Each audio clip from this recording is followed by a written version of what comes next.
Hello students, मैं आनंद गुप्ता स्वागत करता हूं आपका इस वीडियो में, जिसमें आज हम लोग पढ़ने वाले हैं क्लास 12 फिजिक्स पार्ट 2 का चैप्टर नंबर 12 परमाणु वाला लेसन। ये लेसन बच्चों बोर्ड एग्जाम के पॉइंट ऑफ व्यू से बहुत इंपॉर्टेंट है। तो सबसे पहले बच्चों आप लोगों को नव वर्ष की हार्दिक शुभकामनाएं। आज 1 जनवरी है। बहुत से बच्चों का अभी कुछ भी तैयार नहीं हुआ होगा, यही सोच रहे होंगे कि हम बोर्ड परीक्षा नज़दीक आ रही है, हम अपनी तैयारी कैसे करें।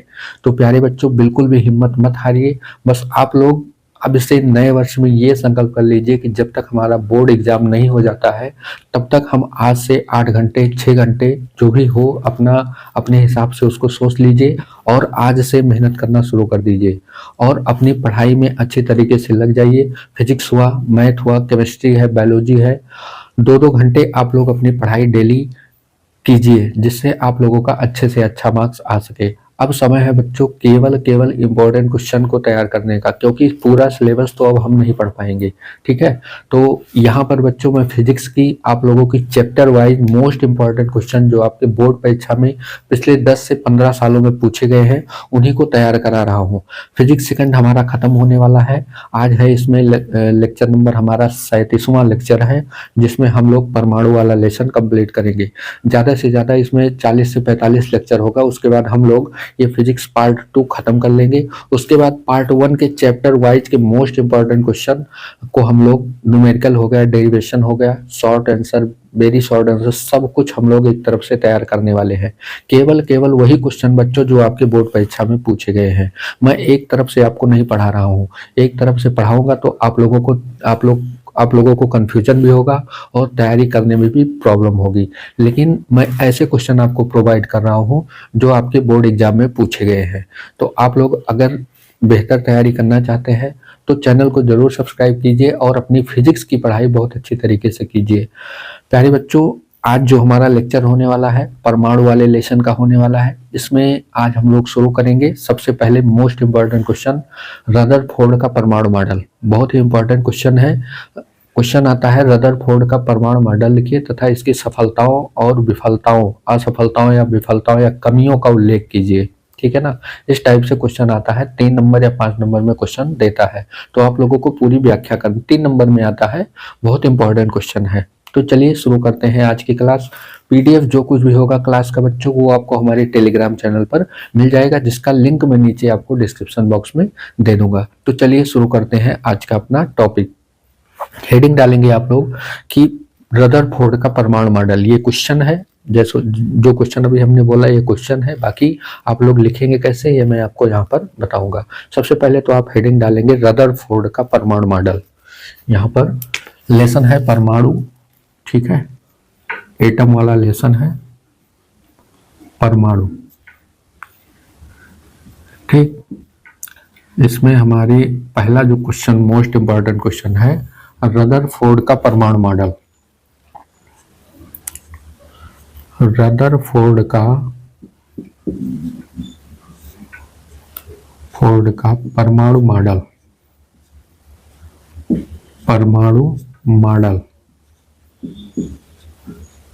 ठीक। तो रदरफोर्ड का परमाणु मॉडल आया कहां से, सबसे पहले तो मैं आपको थोड़ा सा बता देता हूं। ठीक है, तो रदरफोर्ड ने क्या किया, रदरफोर्ड ने सोने की एक पतली पन्नी ली और उस पर अल्फा कणों की बमबारी कराई।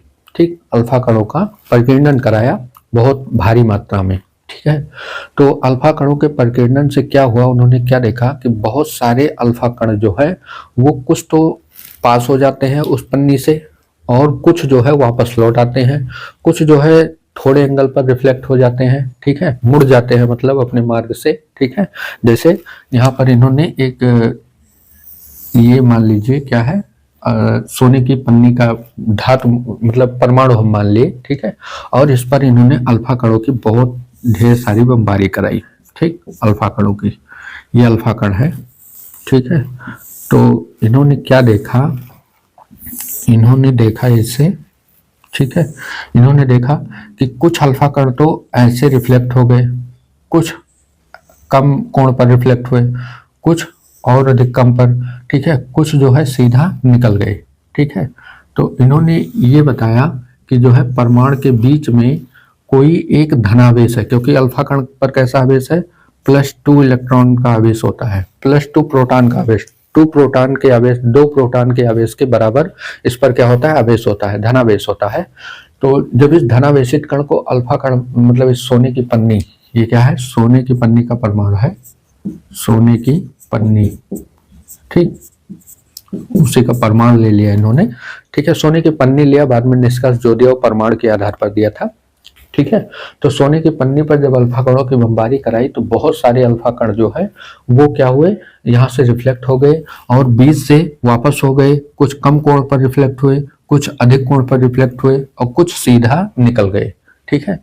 तो इसके आधार पर रदरफोर्ड ने व्याख्या किया कि परमाणु, ये जो सोने की पन्नी है, इसके बीच में कोई कुछ न कुछ जो है धनावेश है, धनावेशित है, जो इन अल्फा कणों को क्या कर रहा है, रिफ्लेक्ट कर रहा है, ठीक है, अल्फा कणों को रिफ्लेक्ट कर रहा है, बीच में कुछ है। तो इसको रदरफोर्ड ने क्या कहा कि ये नाभिक है, ठीक है। तो इनके रदरफोर्ड का जो परमाणु मॉडल है, इसको मैं एक एक करके आप लोगों को बताता हूँ, इसको मैं इरेज करता हूँ, ठीक है, आप लोग देखिए इसे। तो चलिए बच्चों लिखते हैं। सबसे पहले आप लोग क्या लिखेंगे, यहाँ पर लिखेंगे कि रदरफोर्ड ने अल्फा कणों के प्रतिनन के आधार पे सन 1911 ईस्वी में एक नया मॉडल प्रस्तुत किया, जिसे रदरफोर्ड का परमाणु मॉडल कहा जाता है, ठीक है। सन 1911 ईस्वी में, सन 1911 ईस्वी में, 1911 ईस्वी में, ठीक, रदरफोर्ड ने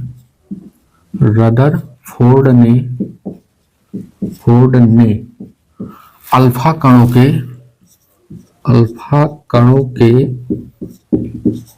कणों के प्रकीर्णन के आधार पर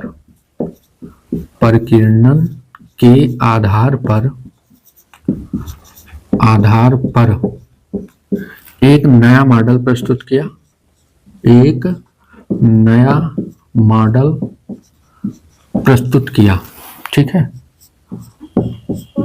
प्रस्तुत किया, जिसे रदरफोर्ड का परमाणु मॉडल कहते हैं, रदरफोर्ड का परमाणु मॉडल कहते हैं, परमाणु मॉडल कहते हैं, ठीक है, कहते हैं। तो जिस तरीके से मैं आपको लिखवा रहा हूं बच्चों, इसी तरीके से आपको एग्जाम में भी लिखना है, ठीक है, बिल्कुल सबसे अलग और बहुत ही आसान शब्दों में, ठीक है ना। तो ध्यान से समझिएगा, क्योंकि अगर आप इसको समझ लेंगे तो आपको याद हो जाएगा, बाकी अगर रट्टा मारेंगे तो याद नहीं होना है ये, ठीक है ना। तो इस मॉडल के अनुसार यहाँ पर लिखेंगे, इस मॉडल के अनुसार सबसे पहले इन्होंने क्या बताया, अनुसार, ठीक, सबसे पहले इन्होंने बताया कि परमाणु जो है वो 10⁻⁻10 मीटर की कोटि की त्रिज्या का एक गोलाकार क्या है, वृत्त है, ठीक, त्रिज्या का एक गोला है, ठीक है, ये लिख लीजिए। पहला परमाणु,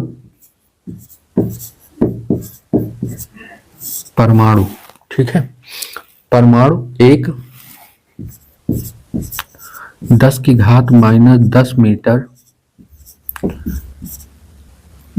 परमाणु एक 10⁻⁻10 मीटर त्रिज्या की कोटि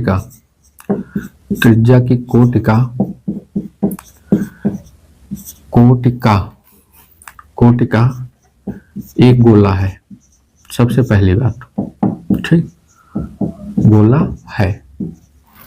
इन्होंने बताया कि परमाणु एक क्या है, 10⁻⁻10 मीटर त्रिज्या की कोटि का क्या है, एक गोला है, ठीक है। दूसरी बात, ठीक है, दूसरी बात इन्होंने क्या बताया, दूसरी बात इन्होंने बताया कि परमाणु का कुल धनावेश, ठीक है, परमाणु का कुल धनावेश उसके अंदर, उसके केंद्र पर, परमाणु क्योंकि एक गोला है तो गोले का क्या होगा, केंद्र होगा, तो इसका जो कुल आवेश है उसके केंद्र पर विद्यमान होता है, कितने कोट में, 10⁻⁻15 से 10⁻⁻14 मीटर की कोट में, ठीक है। तो यहाँ पर लिखेंगे परमाणु का कुल धनावेश, परमाणु का कुल धनावेश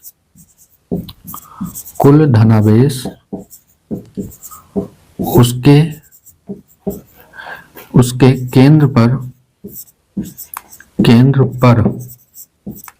पर 10 की घात -15 से 10 की घात -14 मीटर कोट की त्रिज्या में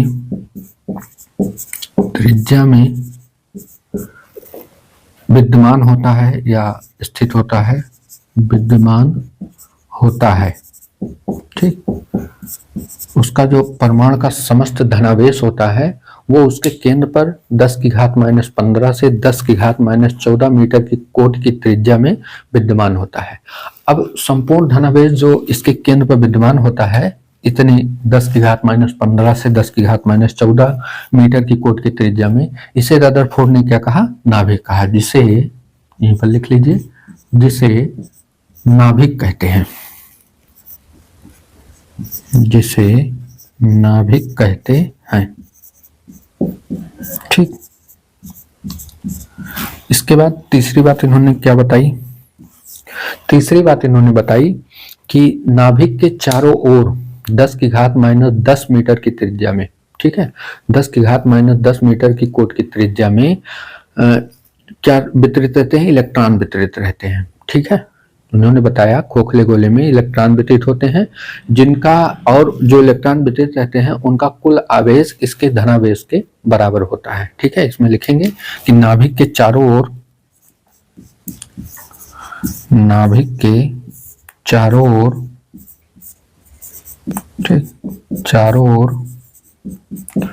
10 की घात -10 मीटर त्रिज्या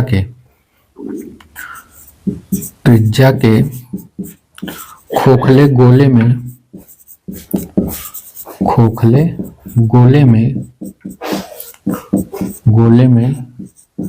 इलेक्ट्रॉन वितरित रहते हैं, गोले में इलेक्ट्रॉन वितरित रहते हैं,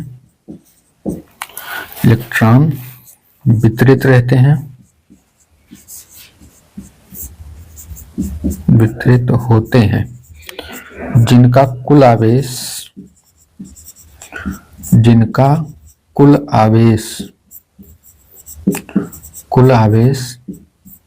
नाभिक के धनावेश के बराबर होता है, नाभिक के धनावेश के बराबर होता है। ठीक, धनावेश के बराबर होता है। ठीक, तो ये 3 पॉइंट्स इन्होंने सबसे पहले क्लियर किए। ठीक है, अभी 2 पॉइंट्स और है, लेकिन अभी हम उसको बाद में लिखते हैं। पहले इसको देखिए, तीनों पॉइंट्स इन्होंने क्या बताया कि सन 1911 ईस्वी में रदरफोर्ड ने अल्फा कणों के परिकीर्णन के आधार पर एक नया मॉडल प्रस्तुत किया, जिसे रदरफोर्ड का परमाणु मॉडल कहते हैं। इस मॉडल के अनुसार सबसे पहली बात, परमाणु एक 10 की घात -10 मीटर त्रिज्या की कोटि का क्या है? एक गोला है। दूसरी बात, परमाणु का कुल धनावेश उसके केंद्र पर 10 की घात -15 से 10 की घात -14, ठीक है, 10 की घात -15 से 10 की घात -14 है ये, ठीक है, 10 की घात -14 मीटर कोट की त्रिज्या में विद्यमान होता है, जिसे क्या कहते हैं? हम नाभिक कहते हैं। ठीक है, जिसे रदरफोर्ड ने क्या कहा? नाभिक कहा। तीसरी बात उन्होंने बताया कि नाभिक के चारों ओर 10 की घात -10 मीटर त्रिज्या के खोखले गोले में इलेक्ट्रॉन विद्यमान होते हैं, और जिनका कुल आवेश, सभी इलेक्ट्रॉनों का कुल आवेश नाभिक में उपस्थित धनावेशों के क्या होता है? बराबर होता है। ठीक है ना, तो इतना आप लोग स्क्रीनशॉट लीजिए। इसके बाद हम लोग अगला देखते हैं। आप लोगों ने स्क्रीनशॉट ले लिया होगा। अगर स्क्रीनशॉट नहीं ले पाए हैं तो पीडीएफ आपको हमारे टेलीग्राम चैनल पर मिल जाएगा। ठीक है ना, तो आप लोग लिंक उसका नीचे डिस्क्रिप्शन बॉक्स में मिल जाएगा। टेलीग्राम चैनल को ज्वाइन कर लीजिएगा, पीडीएफ बिल्कुल फ्री मिलेगा, उसको कोई भी चार्ज नहीं है। बस आप लोग अपनी मन लगा के मेहनत से तैयारी कीजिए। ठीक है ना, तो चलिए देखते हैं अगला पॉइंट, चौथा पॉइंट उन्होंने क्या बताया कि ये जो इलेक्ट्रॉन होते हैं ये नाभिक के चारों ओर वृत्ताकार कक्षाओं में चक्कर लगाते हैं। ठीक है, इलेक्ट्रॉन यहां पर लिखेंगे, इलेक्ट्रॉन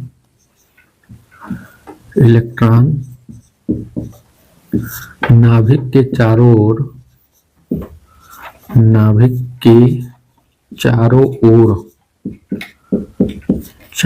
ओर वृत्ताकार कक्षाओं में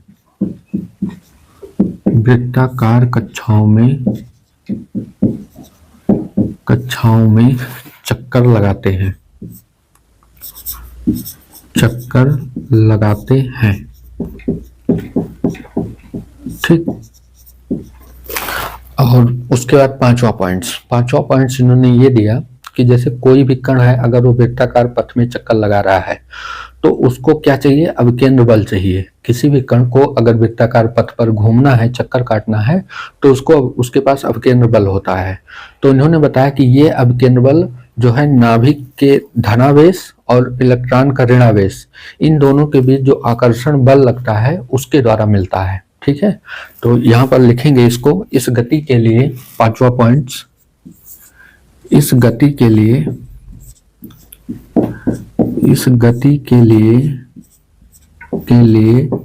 आवश्यक अभिकेंद्र बल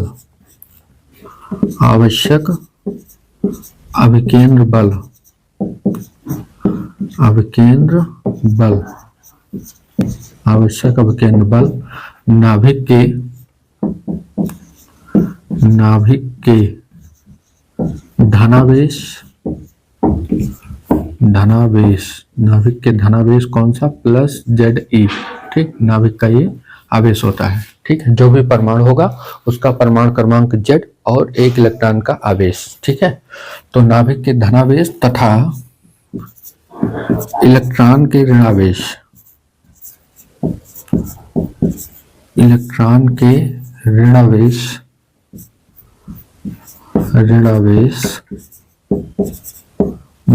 -E, ठीक, के बीच वैद्युत बल, चाहे वैद्युत आकर्षण बल लिखे चाहे वैद्युत बल लिखे, वैद्युत बल से प्राप्त होता है।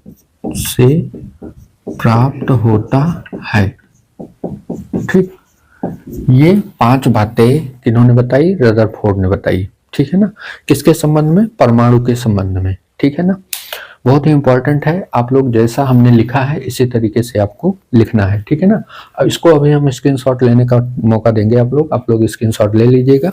अब इसके बाद हम देखते हैं इनकी सफलता क्या थी। ये जो पूरा क्वेश्चन आता है कि रदरफोर्ड के परमाणु मॉडल की व्याख्या कीजिए तथा इसकी सफलताओं और कमियों का उल्लेख कीजिए। ठीक है, तो इस क्वेश्चन को हम लोग पूरा करते हैं। अब देखते हैं सफलता क्या है। सफलता हेडिंग डालेंगे आप लोग, सफलता मतलब इनके इस सिद्धांत ने क्या क्या सफलताएं हासिल की। ठीक है, तो सबसे पहले जो है ये परमाणु के अनेक गुण। ठीक है, परमाणु में बहुत सारे गुण होते हैं, जैसे तापायनिक गुण हो गया, ठीक है, प्रकाश वैद्युत उत्सर्जन हो गया। ठीक है, ये सभी गुणों की व्याख्या करने में क्या रहा, सफल रहा। ठीक है, तो यहाँ लिखेंगे यह मॉडल, पहला पॉइंट, यह मॉडल परमाणु के अनेक गुणों जैसे तापायनिक उत्सर्जन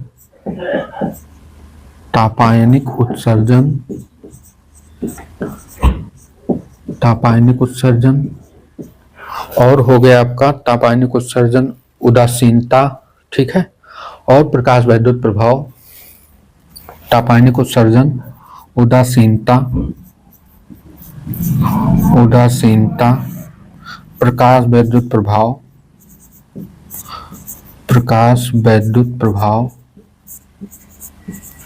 प्रभाव आदि की व्याख्या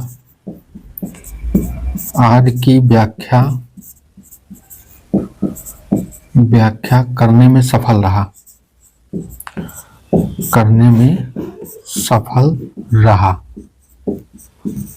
ठीक, पहली सफलता इनकी ये थी। ठीक है, और दूसरी सफलता क्या थी, दूसरी सफलता ये थी कि जब इन्होंने सोने की पतली पन्नी पर अल्फा कणों की बमबारी की तो उससे जो प्रेक्षण प्राप्त हुए उसकी व्याख्या करने में क्या रहा, सफल रहा। तो यहाँ पर लिखेंगे अल्फा कणों के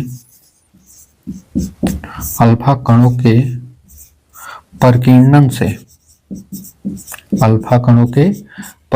से प्राप्त प्रेक्षणों प्राप्त प्रेक्षणों की व्याख्या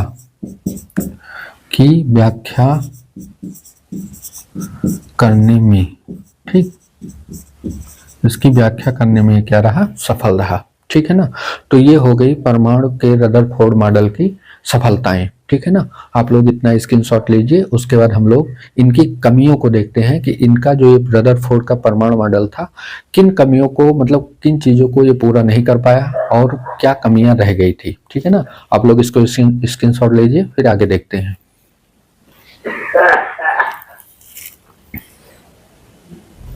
तो चलिए देखते हैं अब इनकी असफलताओं को। तो यहाँ आप लोग हेडिंग डालेंगे असफलता, असफलताएं या कमियां, कुछ भी लिख दीजिए, असफलताएं। ठीक। पहली असफलता इनकी क्या थी कि ये जो है रदरफोर्ड का जो परमाणु मॉडल था, ये परमाणु के अस्थायित्व की व्याख्या नहीं कर पाया। ठीक है। तो पहली असफलता, परमाणु के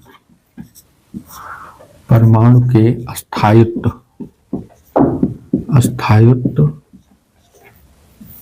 की व्याख्या नहीं कर पाया। दूसरी बात, परमाणु के रेखीय स्पेक्ट्रम की व्याख्या नहीं कर पाया। ठीक है। परमाणु के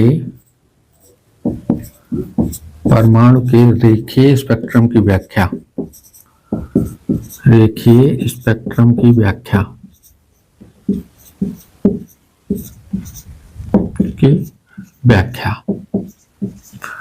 इन दोनों की व्याख्या नहीं कर पाया। क्या था, इन्होंने क्या बताया, सबसे पहले परमाणु के अस्थायित्व की व्याख्या कैसे नहीं कर पाया। परमाणु के अस्थायित्व की व्याख्या, तो रदरफोर्ड ने ये बताया था कि परमाणु जो है विभिन्न कक्षाओं में क्या होते हैं, निरंतर घूमते रहते हैं और इनको घूमने के लिए अभिकेंद्र बल के साथ साथ इनको अभिकेंद्र त्वरण भी प्राप्त होता है। ठीक है। तो अभिकेंद्र त्वरण जो प्राप्त होता है, त्वरित होकर अगर इलेक्ट्रॉन अगर गति करेगा चारों ओर, तो निरंतर क्या उत्सर्जित करेगा, ऊर्जा। वैद्युत गतिकी में आप लोगों ने पढ़ा होगा कि अगर कोई कण अब त्वरित वेग से गति करता है तो विद्युत चुंबकीय तरंगों को क्या करता है, उत्सर्जित करता है। ठीक है ना। इसको हमने फर्स्ट फिजिक्स में भी आपको पढ़ाया है। ठीक है। तो जब ये विद्युत चुंबकीय तरंगे निरंतर उत्सर्जित करेगा घूमते हुए, अगर ये त्वरित वेग से गति करता है, तो एक प्रकार से ऊर्जा निकल रही है। ठीक है। तो ऊर्जा निकल रही है, तो धीरे धीरे उसकी परमाणु के इलेक्ट्रॉनों की एनर्जी धीरे धीरे क्या होगी, कम होगी और उनकी त्रिज्या लगातार क्या होगी, घटती जाएगी। और एक समय ऐसा आएगा कि परमाणु जो है वो सीधा आके कहाँ गिरेगा, नाभिक में गिरेगा और परमाणु का अस्तित्व समाप्त हो जाएगा। ठीक है। तो इसलिए परमाणु के अस्थायित्व की व्याख्या नहीं कर पाया। दूसरी बात, इन्होंने ये बताया कि परमाणु का रेखीय स्पेक्ट्रम की व्याख्या नहीं कर पाया। इन्होंने क्या बताया कि जैसे एक परमाणु है, वो जब उसका ये परमाणु का नाभिक हो गया, ये क्या हो गया, न्यूक्लियर है, नाभिक है, तो जो इलेक्ट्रॉन है इसके चारों ओर जो है सतत रूप में गति करता है, ऐसे। ठीक। सतत रूप में गति करता है, ऐसे ऐसे। ठीक है।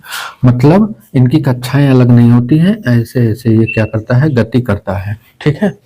तो गति करता है, तो इसका यहाँ पर सतत स्पेक्ट्रम प्राप्त होता है, जबकि प्रयोगों द्वारा ये देखा गया कि ये सतत नहीं होता है, जबकि क्या होता है, रेखीय होता है। ठीक है। इसका प्रयोग किसने किया था, बोहर ने किया था। इन्हीं की प्रयोगशाला का एक और साइंटिस्ट था, उन्होंने नील्स बोहर नाम है, उन्होंने क्या किया, इनके प्रयोग को दोबारा किया और इनकी जो भी कमियां थी उनको दूर किया, यानी परमाणु के अस्थायित्व की व्याख्या की और रेखीय स्पेक्ट्रम की व्याख्या की। जबकि इन्होंने ये कहा था कि ये एक ही कक्षा में घूमते हैं और ये निरंतर इनकी कक्षाएं ऐसे बढ़ती जाती हैं। ठीक है। और ये किस रूप में होते हैं, सतत रूप में, यानी कंटिन्यू, कहीं भी अलग नहीं हो रही हैं। ठीक है। ऐसे ऐसे घूमते हुए ऐसे ऐसे हो रही हैं, कहीं भी अलग नहीं हो रही है। जबकि प्रयोगों द्वारा ये देखा गया कि ये क्या होता है, रेखीय होता है। ठीक है ना। तो इस प्रकार से ना तो ये परमाणु के अस्थायित्व की व्याख्या कर पाया और ना तो रेखीय स्पेक्ट्रम की व्याख्या कर पाया। बाद में इन्हीं की प्रयोगशाला का एक साइंटिस्ट थे, इन्होंने इन दोनों कमियों को दूर किया। तो हम लोग नेक्स्ट क्लास में पढ़ेंगे परमाणु का बोहर मॉडल, जो कि आपके बोर्ड एग्जाम के पॉइंट ऑफ व्यू से बहुत इंपॉर्टेंट है। लगभग हर साल ये बोर्ड परीक्षा में पूछा जाता है, बोहर मॉडल की व्याख्या। और इसके आधार पर हम लोग फिर हाइड्रोजन स्पेक्ट्रम की ओर बढ़ेंगे, जो कि आपके बोर्ड एग्जाम के पॉइंट ऑफ व्यू से बहुत इंपॉर्टेंट है। इस लेसन से 3 क्वेश्चन है बच्चों, मैं 3 क्वेश्चन ही आपको बताऊंगा और तीनों क्वेश्चन बहुत ही इंपॉर्टेंट है। ठीक है, मैं थोड़ा साइड हो जाता हूँ, आप लोग इसका स्क्रीनशॉट ले लीजिए, उसके बाद आगे देखते हैं।